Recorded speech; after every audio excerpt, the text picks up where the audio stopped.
«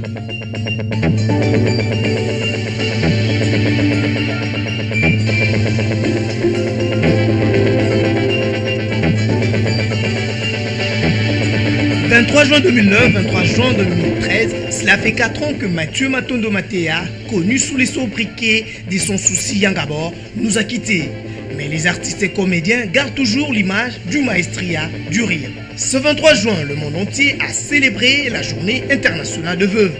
Mais une journée négligée par la plupart des autorités nationales. Le premier tour international de cyclisme de la RDC a repris ce dimanche 23 juin sur le boulevard Triomphal. Le peloton s'arrêtera à Kikwit. Mais là où le bas blesse est que les athlètes congolais qui se classent 7e sur 9 pays ne sont pas motivés au terme de primes. Antena, le journal James Katomboa.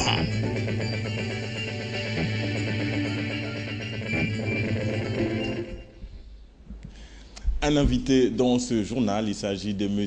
Moudjir Molamba Sébastien, qui est secrétaire général adjoint chargé de la communication du syndicat Éveil de la conscience ouvrière, ECO en sigle, syndicat qui a fait sa sortie officielle hier, ici, dans la capitale. Bonsoir, M. Moudjir. Bonsoir, M. le journaliste. Je reviens à vous tout à l'heure.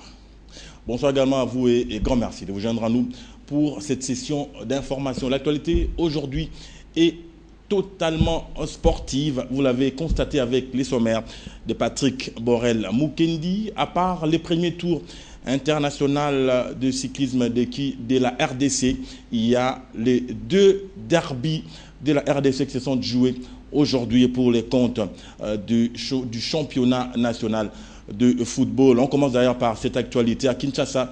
L'ASV Club était en face d'un club Motema Pembe, score du match 0 but partout, mais à signaler quand même des échauffourées qui ont émaillé cette rencontre. Du côté de Lubumbashi, les FC Saint-Oula Lupopo étaient reçus par le tout-puissant Mazembe au stade Mazembe de Kamalondo. Score du match 1-0 pour les Corbeaux de Lubumbashi.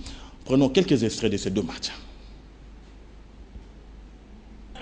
Et justifie bien ce résultat, cette victoire de Mazembe par une petite marque d'un but à 0, un match qui aura été très engagé. Malgré le penalty qu'on revoit là, je crois que Mazembe a laissé le monopole du ballon à Lupopo, qui malheureusement n'a pas su faire la différence, parce que Yabana Aram était inquiété, sauf peut-être par certains corners qui étaient très bien tirés, et Lupopo a manqué peut-être l'inspiration nécessaire pour mettre ce ballon au fond. Bravo à Etiani et puis à son ami Kimwaki qui ont fait un sans faute en deuxième mi-temps. Merci Andy Foussila de nous avoir fait cette amitié, d'échanger avec nous autour de ce match Mazembe Lupopo. Merci à vous. Et on espère bien que ça sera... Action avec Ebunga Ntimbi. Et parce que là, c'est le latéral droit qui n'a pas été très intelligent. Ouais. Ebunga a compris que le latéral était en retard. Il a poussé la balle, il a cherché la grande surface. Et il suffit seulement de le toucher. La grande surface, c'est un penalty. Ça, ce sont des arbitres qui il était bien. Donc là, c'est beaucoup plus la sagesse et l'intelligence d'Ebunga qui viennent de faire la différence. Qu'est-ce qui se passe? On ne sait pas trop parce qu'il y a les joueurs des clubs qui discutent avec l'arbitre.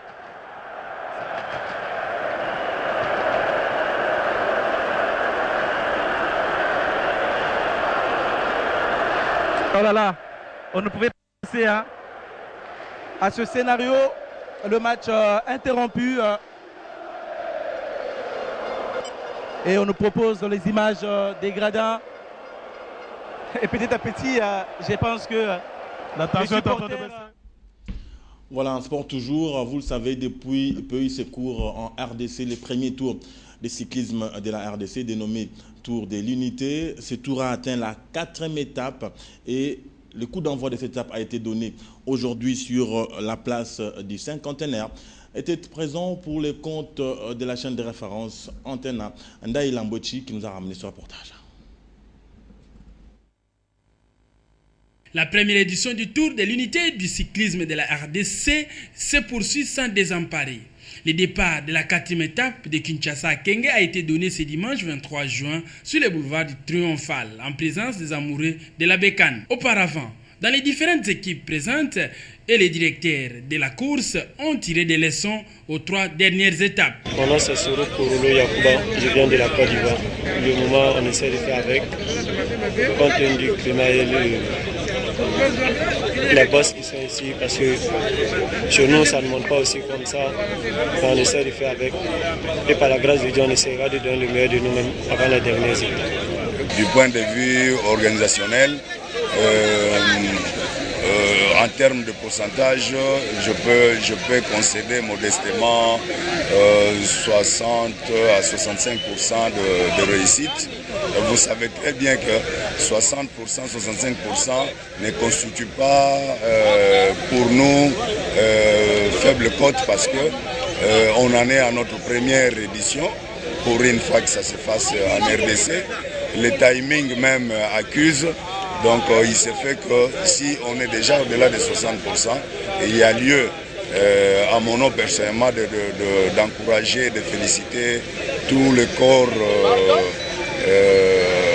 En fait, je parlais du comité d'organisation de cette compétition. Sans mentir, je peux toutefois dire que je n'ai même pas jeté un coup d'œil sur le papier du classement général. Parce que jusqu'à présent, bon, je me trouve un peu plus difficile dans les étapes parce que nous, on est bien passé. Alors qu'ici, il y a assez de montée. Donc, bon, l'essentiel, c'était juste pour serrer dans et faire l'arrivée avec le président jusqu'à ce qu'on trouve un terrain un peu favorable. Mais bon, on peut faire quelque chose. Moi, ça me plaît. À part les montées qui sont ici qui nous fatiguent, ça va. Ce que moi j'ai remarqué, si peut-être que je veux parler ainsi, c'est que j'ai fait une comparaison. Oui. On a l'habitude d'aller dans beaucoup de pays. Le Congolais, bon, il est accueillant, il est gentil. Déjà qu'il nous voit qu'on est noir, il ne se met pas la différence, il se dit que nous tous sommes la même chose. Si peut-être que je dis ça, j'ai l'impression comme s'il y a un Togolais qui a sauvé tous les Togolais et les Congolais plutôt, et un Congolais a sauvé tous les Congolais. On a encore 4 étapes à parcourir, alors ça ne sert à rien de beaucoup commenter. Nous progressons, le reste se régresse.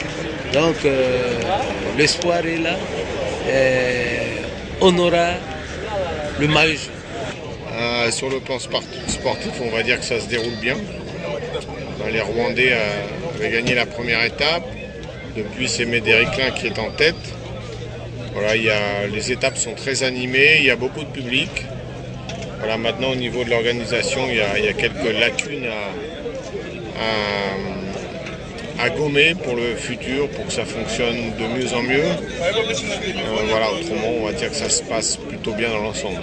Au niveau de la route, c'est très intéressant parce qu'on évolue sur des terrains qui sont vallonnés. Et puis là, au niveau de la population, il y a beaucoup de public. Avant-hier, l'arrivée à Kinshasa était impressionnante. Le nombre de personnes qu'il y avait sur le bord de la route dès l'entrée de Kinshasa, c'est quelque chose qui m'a fortement impressionné. A noter que ce tour de l'unité de la RDC ira jusqu'au 29 juin 2013. Les 56 cyclistes se battent pour porter les maillots jaunes.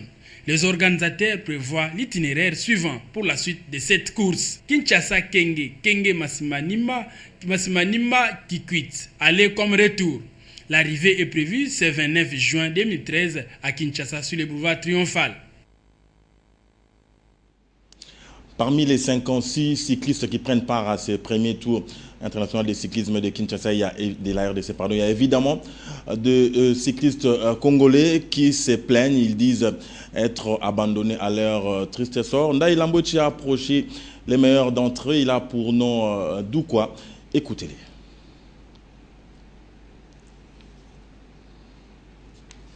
Mais il aurait pu si moins passer qu'il y a un classement de cette musique technique.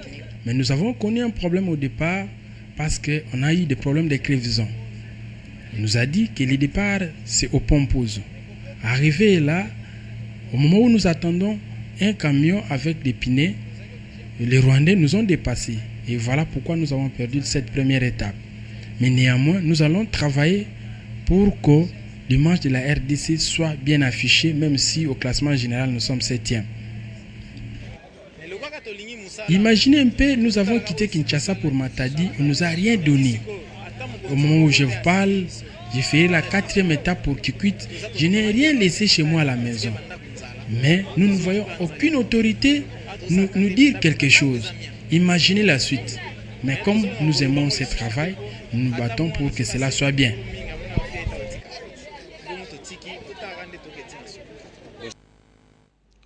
Allez, bonne chance en tout cas aux cyclistes de la RDC pour la suite de ce tour. On en vient à présent à notre invité, M. Moudjir Molamba Sébastien, qui est secrétaire général adjoint chargé de la communication du syndicat Éveil de la conscience ouvrière, ECO en sigle. Monsieur Moudir, bonsoir. Ah, bonsoir. Vous revenez dans ce journal pour la deuxième fois. Qu'est-ce qui s'est passé après votre dernier passage? Ah, il s'est passé une très bonne chose. C'était donc la sortie officielle de notre centrale syndicale, Éveil de la conscience ouvrière, ECO en sigle, et cela à Fatima, dans la salle polyvalente Fatima à Gombe. Et cela s'est passé exactement hier. On va parler longuement de ce syndicat ainsi que de cette sortie officielle. Vous ne pensez pas que c'est un syndicat de trop dans cette configuration syndicale congolaise? Qu'est-ce que vous apportez? Au regard du monde du travail congolais actuel, parler de trop, je pense que ce serait trop parler. Je crois que nous allons parler peu. Et déjà l'intitulé de notre syndicat, tel que vous l'avez entendu, Éveil de la conscience ouvrière, indique déjà les prémices d'une action qui doit être faite en synergie avec d'autres partenaires, afin que l'éveil et l'éveil, le vrai, soient là. Pourquoi il y a éveil? Parce qu'il y a léthargie.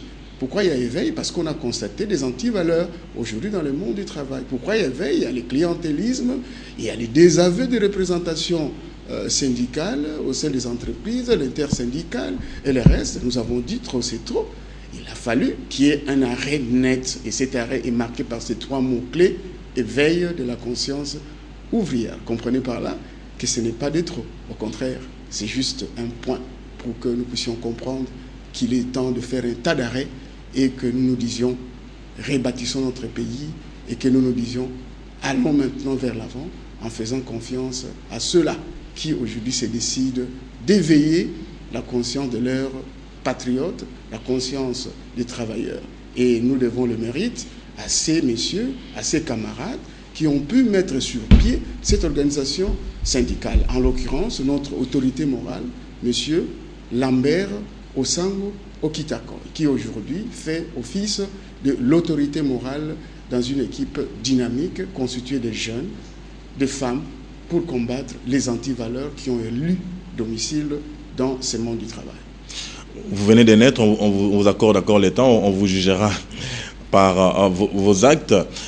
Dites-nous un tout petit peu, si on peut en venir à présent à votre sortie officielle. Ça s'est passé comment, la cérémonie? s'est passé dans des bonnes conditions? Faites-nous un peu le dessin de ce qu'a été cette cérémonie de sortie officielle. Les cadres choisis étaient excellents, hors du brouhaha, du bruit, de la vie ambiante quinoise. Donc nous avons pu assister à une forte représentation venue de différents coins du pays.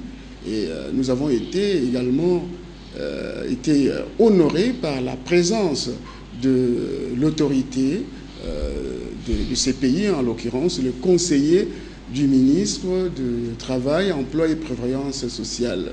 Alors nous profitons de cette occasion pour lui adresser chaleureusement nos félicitations pour s'être dépassé, parce qu'il y a eu des difficultés énormes, les défis à relever, les embûches et les obstacles mis sur notre chemin, mais le ministre s'est dépassé en nous octroyant l'arrêté ministériel, la notification. Nous profitons vraiment pour le remercier pour cela. Quant à la représentation, comme je l'ai dit, elle était vraiment vive, elle était constituée, elle était costaud, puisque toute la République s'est retrouvée comme une journée de réveil, comme une journée de renaissance autour de la création de ces syndicats éveil de la conscience ouvrière. Alors, vous venez de naître, mais il y a déjà cette mobilisation avec des membres qui sont devenus des provinces. Expliquez-nous un tout petit peu, ça s'est passé comment? À quel moment vous avez eu ce temps de sensibiliser tout ce beau monde qui est venu des provinces? Je pense que la sensibilisation est allée de soi, non simplement par les syndicats en tant que création à une date déterminée. C'est parti de ces désaveux, c'est parti de ces antivaleurs, comme je l'ai dit, qui ont élu domicile dans les sociétés, dans les chefs de comportement des entrepreneurs, des employeurs. Eux-mêmes se sont mobilisés. Ils se demandaient d'ailleurs comment est-ce que nous pouvons nous retrouver autour d'un idéal. Alors, partant de cette idée-là, c'est depuis pratiquement une année que nous nous sommes déployés dans cette campagne de sensibilisation. Eh bien, ils nous ont rejoints par télépathie. Je ne sais pas comment expliquer ça trop, mais vraiment, l'engouement était total et nous en étions vraiment totalement contents. Et il y a d'ailleurs l'engouement. L'engouement est total et nous nous attelons pour que nous passions directement à la phase de l'implantation dans ces coins-là différents de notre pays. Alors, pour nous donner l'équipe dirigeante de ce syndicat, les directoires, comment il est composé?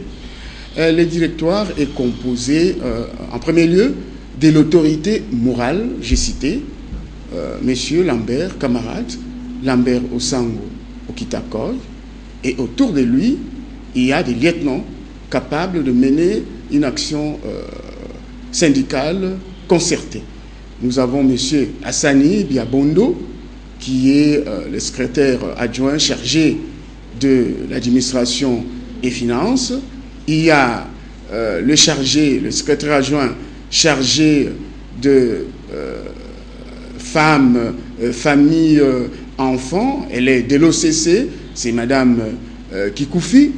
Nous avons le secrétaire adjoint chargé de la mobilisation et implantation à travers le pays. Il s'agit de Monsieur Mukulungunzu, il est de l'OCPT. Nous avons également Monsieur Moudjir, Molamba Sébastien, que voici, qui est chargé de secrétaire adjoint, absolument, chargé de la communication. Il s'ensuit, bien entendu, le trésorier pour une organisation sérieuse, Monsieur Martin, le très discret Monsieur Martin Diassivi.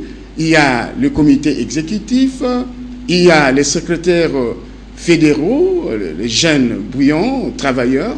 Il y a également le comité local. Donc, nos statuts retracent pratiquement toute cette configuration. Vous aurez l'occasion de le palper et éventuellement connaître tout ce qui s'y passe. Voilà. Alors, dites-nous, quelle est la démarche à faire pour être membre ou adhérer à votre syndicat? Les sièges se situent où exactement et quelle est la démarche à suivre? Absolument. Nous ne sommes pas un syndicat mallette comme nous le voyons ici et là. Nous avons bien un siège situé dans la commune de la Gombe, 4 avenue de la Justice, dans l'immeuble OGTEP, local 10, sur la galerie marchande. Quant aux conditions d'adhésion, je vous ai dit qu'il y a un engouement total. Il y a déjà beaucoup d'affiliés qui viennent à nous. Nous leur demandons simplement d'être objectifs. C'est dire de lire nos statuts, règlements intérieurs, de s'imprégner de notre projet de société qui d'ailleurs se retrouve dans l'hymne national. Nous devons relever nos fronts pour bâtir notre pays ensemble. Ce pays appartient à tout le monde. Et éventuellement être dans une activité professionnelle, génératrice de revenus, et éventuellement accepter de cotiser. Parce qu'un syndicat, dans n'importe quelle partie du monde, ne vit que des cotisations, de l'aide et essentiellement des cotisations de ses membres pour être indépendants. Comprenez aujourd'hui, avec les représentations syndicales, aujourd'hui déjà un VOD, vous voyez les clientélismes qui s'y passent, nous nous disons, nous devons nous prendre en charge par nos propres cotisations. Ici et là, nous recevons déjà les cotisations de nos membres avant même que nous n'ayons pu mettre sur pied les activités proprement dites. Voilà, M. Joulani. Voilà, M. Moudjir, tout à l'heure, en parlant de cette configuration syndicale congolaise qui est un féodé du clientélisme et de tous les mots que vous avez cités là, moi j'aimerais savoir quel remède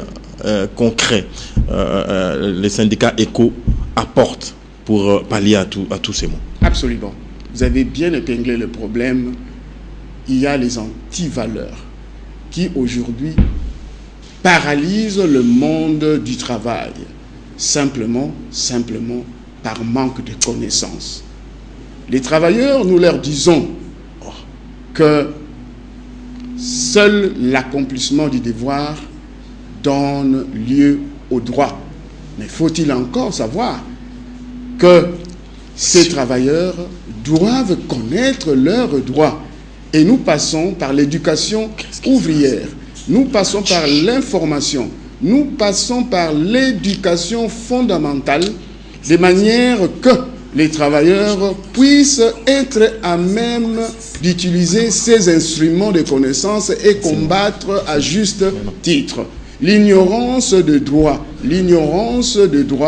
fait aujourd'hui que le travailleur croit obtenir en lieu et place d'un salaire juste, croit obtenir ce qu'il doit obtenir en demandant les faveurs à l'employeur. Eh bien, nous allons mettre frein à cet état des choses pour que les professeurs qui seront là pour dire aux amis, pour renseigner aux amis, pour enseigner aux amis, les informer, les former, qu'ils s'approprient de ces droits afin que les travailleurs puissent savoir en dernier ressort que c'est de ces droits-là qu'il est en train justement de lutter, pour lesquels il est en train de lutter. Un salaire juste doit lui être donné.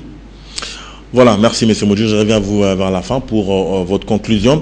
On prend à présent cet élément sur la clôture du New York Forum Africa 2013 qui s'est tenu du 14 au 16 juin dernier à Libreville. La RDC était représentée par le chef de la maison civile du chef de l'État, M. Théodore Mougalou. Dans le reportage qui suit, on propose justement la clôture qui a été marquée par la présence du chef de l'État ivoirien Alassane Dramane Ouattara. Alassane Dramane Ouattara, le président ivoirien, était l'invité de marque de l'État gabonais pour la clôture de la deuxième édition du New York Forum Africa. Lorsqu'il est invité à prendre la parole, son allocution se base essentiellement sur l'économie. Il relève la nécessité qu'a l'Afrique de développer son industrie. La puissance africaine reste encore tributaire et c'est pour cela que nous devons aller vers l'industrialisation. Et s'il manque quelque chose à notre continent, c'est la transformation de nos matières premières. Le Gabon a fait des progrès considérables depuis 2-3 années avec les mesures qui ont été prises. Nous essayons de suivre ce chemin en Côte d'Ivoire car il est essentiel de faire de la valeur ajoutée sur nos matières premières. 75% Le New York Forum Africa 2013 a fait une part belle à la jeunesse et le président ivoirien n'a pas loupé cette occasion pour dire un mot à ce sujet. Si la jeunesse est un atout économique majeur, elle peut vite représenter une bombe sociale face au chômage, à l'insécurité et à l'absence de perspectives et d'opportunités. L'embellie de nos économies nationales doit donc permettre de renforcer l'éducation et la formation de notre jeunesse et de créer des emplois conformes aux attentes de la jeunesse. Par la suite, un jeu de questions-réponses a suivi et les jeunes invités pour la circonstance ont posé leurs préoccupations aux deux présidents sur la modération de Richard Attias, principal organisateur de ces assises. En clôturant cette deuxième édition du New York Forum Africa, Ali Bongo Ondimba a fait une grande annonce concernant justement la jeunesse. La conférence des chefs d'État, réunie en session extraordinaire à Libreville le 14 juin 2013, a décidé de la mise en place d'un fonds de 200 millions de dollars US destiné exclusivement à la création d'emplois jeunes. Ce fonds, dénommé Train My Generation, sera financé à hauteur de 50 millions de dollars US par les États de la CEMAC. Les ressources additionnelles seront levées auprès du secteur privé africain et international, auprès des institutions financières et des marchés financiers internationaux. Mesdames et messieurs, l'Afrique est mieux entrée dans le 21e siècle. Tout est bien qui finit bien. Place à présent à la 3e édition qui sera organisée en 2014. J'ai lancé un appel pour qu'à l'échéance 2020, plus aucune matière première issue du continent. On revient au sport. Vous le savez, il y a quelques temps, la Fédération des Jiu-Jitsu et Self-Défense de la RDC avait organisé un séminaire international regroupant plusieurs pays de la zone pour faire un état des lieux et faire un tout petit peu les bilans de ce qu'a été ce séminaire. Les comités directeurs de cette fédération ont organisé une réunion tout récemment, présent pour le compte de la chaîne de référence Ndaï Lambouch. Organisé avec FAST la première édition du séminaire international de Jiu-Jitsu et Self-Défense des cadres techniques, arbitres et entraîneurs, la Fédération nationale de la spécialité a tenu une réunion d'évaluation le samedi 22 juin 2013 à Matungé dans la commune de Kalamou. Le président de la FECOJUST, Daniel Kangalou, donne l'essence de cette réunion et les objectifs à atteindre avant la fin de la saison sportive de Jiu-Jitsu. Bon, la cause de cette réunion, c'est pour évaluer ce qui s'est passé lors de ce séminaire. Donc l'évaluation technique, l'évaluation sur l'arbitrage et l'évaluation morale. C'est ainsi qu'après avoir évalué tous ces points à l'ordre du jour, nous avions fait un calendrier que nous allons commencer à s'entraîner le premier semaine du mois et la troisième semaine du mois, pour que nous pouvions faire la récapitulation de tout ce que nous avions appris lors de ce séminaire. Le programme de la fédération qu'on les joue, tout d'abord, c'est ces récapitulations de ce qui nous a été donné au courant de ce séminaire. Et ensuite, alors, c'est le championnat national selon le calendrier de la fédération. Et les ententes aussi, de leur tour, ils vont faire leur championnat d'entente et le championnat de ligue, le championnat provincial. Le comité national de Jiu-Jitsu compte organiser un second stage international au mois de septembre prochain à Kinshasa. On était à Libreville tout à l'heure pour la clôture du New York Forum Africa 2013. On y rentre encore quelque peu pour prendre cet élément sur le basket club Somo, qui est un club de basket qui a une grande tradition des basketteurs et basketteuses congolaises. La preuve, présentement, au sein de la version féminine, il y a 2 basketteuses de la RDC qui évoluent dans ces clubs, des internationales. La capitaine de l'équipe nationale, Mireille Munganza, et à ses côtés, à l'international, Natacha Mambienga. On a été faire un tour de ce côté-là pour voir un tout petit peu comment ces clubs s'entraînaient. Suivez ce reportage.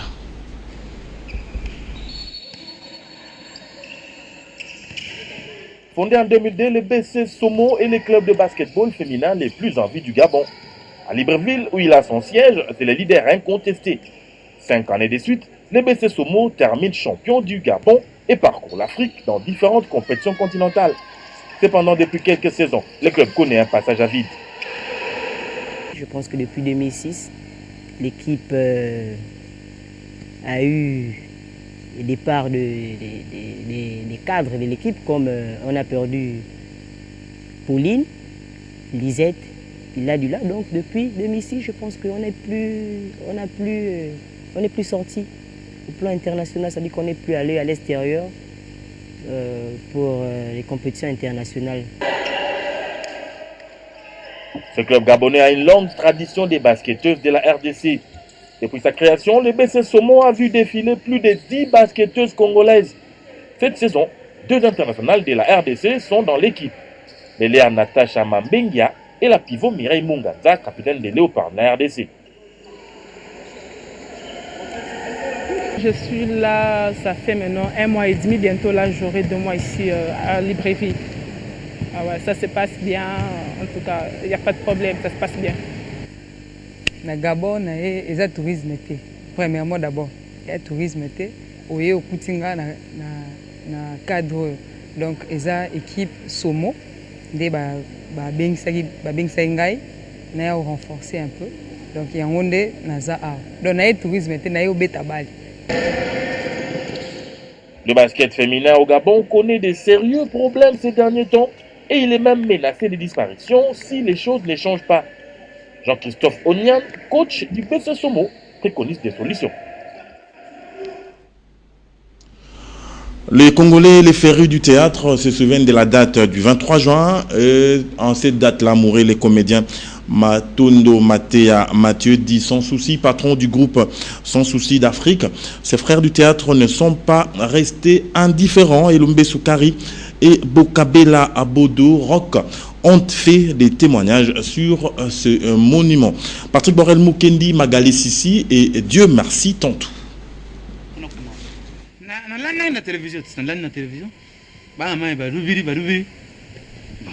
Jour pour jour, 4 ans déjà depuis la disparition de Mathieu Matea Matondo Sans Souci, qui dès son vivant transmettait incessamment la bonne humeur aux amoureux du théâtre. L'adage l'a toujours dit, que l'artiste ne meurt jamais. Sur ce, Faustin Soukari Elombe et Bodo Bokabela, qui à cette occasion nous ont donné l'opportunité de se souvenir de ces monuments de la comédie. C'est quelqu'un qui aimait son travail. Quelqu'un qui ne se croyait jamais trop grand pour ce travail. Quelqu'un qui savait mettre les conditions morales nécessaires pour que le travail se fasse bien. C'est quelqu'un qui est un blagueur naturel, comme vous le savez. Et cela, il savait transmettre la bonne humeur aux techniciens, aux collègues. Ils avaient beaucoup de côtés positifs. Donc, le groupe Sans Souci, qui fête ses 4 ans aujourd'hui, coup de chapeau à Poudre de Chasse. Je pense que ça va continuer comme ça. Ça va continuer comme ça. Je m'en vais féliciter et remercier tous les artistes qui composent ce groupe et aussi Antenne A, qui est le partenaire privilégié, traditionnel du groupe Sans Souci, et tout son personnel. Sans Souci était un grand comédien. C'était un monument du rire, de la comédie, pour ne pas dire du théâtre au Congo. Avec son départ, nous avions perdu, comme je le dis, un grand. C'est un baobab qui est tombé. Sans Souci amenait la joie pratiquement dans toutes les familles des Quinois et Quinoises. Sans Souci, je ne dis pas que c'est un baobab parce qu'il est décédé. Mais Sans Souci, depuis qu'il a commencé sa carrière, il était toujours comme ça. Il était toujours sans souci. Il est né artistiquement sans souci. Il est parti artistiquement sans souci. Nous, en tout cas, coup de chapeau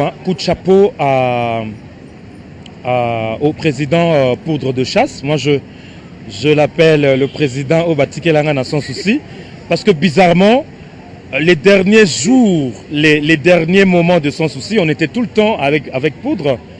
On était même ensemble dans un moziki. Et ben voilà, bon, c'est comme si c'était une intronisation sans le savoir. En effet. On vous le disait dans le sommaire de ce journal, l'humanité entière célèbre aujourd'hui la journée internationale de veuves. Et bien à cette occasion, l'association des veuves de la RDC s'était donné rendez-vous aujourd'hui pour se souvenir de ces précieuses personnes qui les ont quittées. C'était à la paroisse Notre-Dame du Congo de la Gombe. Patrick Borel Mukendi.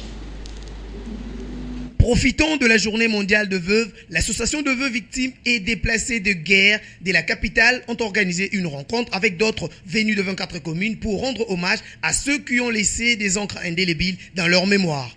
Pour Abbé Bosco Bahala, la femme ne devrait pas perdre ses droits lorsqu'elle perd son mari. Vous savez que dans nos pays, il y a de graves problèmes qui se passent souvent au moment de la succession. Il y a toute une législation qu'il faut corriger, où il faut trouver des lois qui protègent la veuve par rapport, par exemple, à l'héritage. Vous savez que dans certaines tribus, dans notre pays, la veuve est molestée au moment de la mort de son mari. On lui arrache tout et puis personne ne la protège par rapport à la succession et au bien laissé par son mari. Je suis heureux de voir que la plupart d'entre elles ont pu trouver une réinsertion sociale, une raison de vivre. Et c'est cela le nécessaire. Mais nous pouvons demander aujourd'hui à notre État de pouvoir jeter un regard particulier sur cette catégorie de personnes, surtout les veuves, pour savoir qu'elles ont des besoins, elles ont des droits qui doivent être assumés. Après avoir perdu leur conjoint, de millions de femmes dans le monde se trouvent avec leurs enfants dans une situation de grande détresse. C'est une bonne chose parce qu'il y a aussi des veuves qui sont devenues veuves des suites de guerre. Parce que pendant la guerre, le mari a trouvé la mort, ou bien suite aux conséquences de la guerre, des maladies. Alors, elle devient doublement vulnérable parce que non seulement qu'elle est déplacée, mais elle devient veuve. Elle est veuve et déplacée en même temps. Les Nations Unies ont voulu remédier à l'injustice qui faisait qu'on ne se rappelait pas de personnes qui ont perdu leurs êtres chers. Louis-Auguste Commerson a déclaré qu'il a toujours considéré une jeune veuve qui pleure son mari comme un bâton de bois vert qu'on a jeté en travers sur le feu. Il pleure par un bout quand le cœur est prêt de s'enflammer. À l'occasion de cette journée, quelques femmes veuves se sont exprimées. Elles sont ici au micro de Ndaye Ilampochi.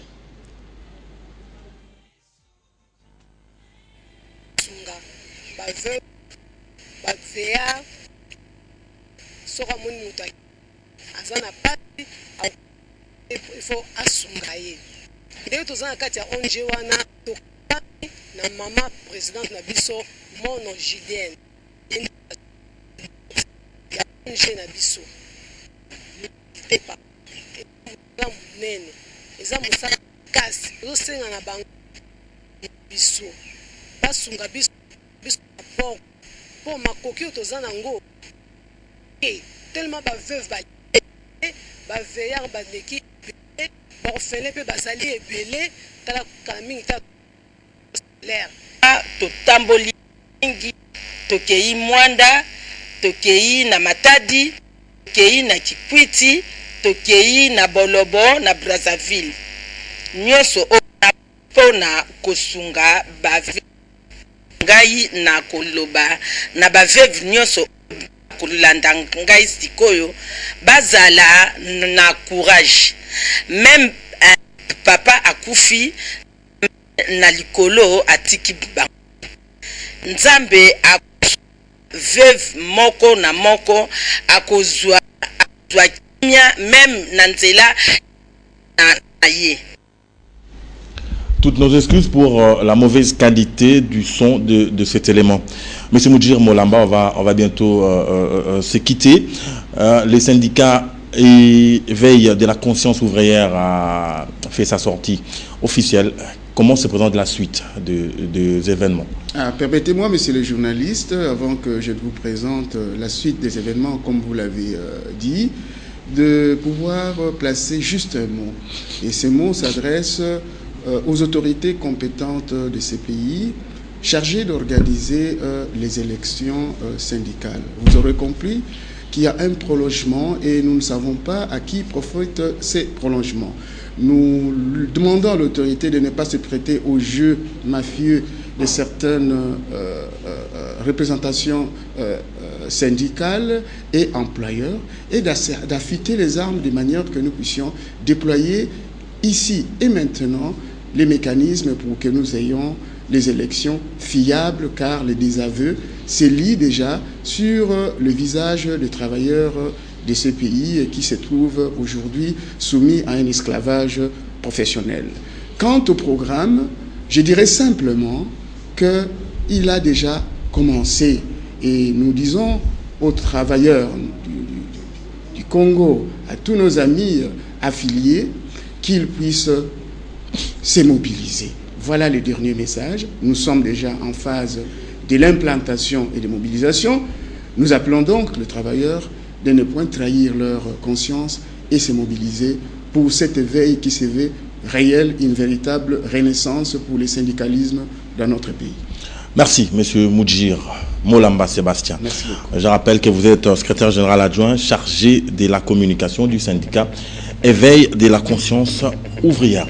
Fin également de cette session d'information. Grand merci à vous pour votre sympathique attention. Prochain rendez-vous, bien sûr, au cours de la journée de demain. Excellente suite des programmes sur la chaîne de référence.